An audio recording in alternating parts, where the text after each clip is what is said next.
Welcome, everyone, to the Bryant Park Reading Room. Welcome to our live audience. Welcome to this distinguished panel. Tonight, we're going to do a fiction class.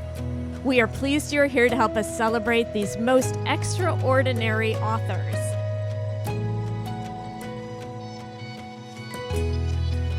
I'm delighted to welcome you on behalf of my colleagues and the New York Historical Society. I wanted to write something that I thought reflected where we were. I wanted to say hello. Watering the single sad flower. But by day's end, it had become about taking care of each other, really. When I got to the end of the book, I felt inspired.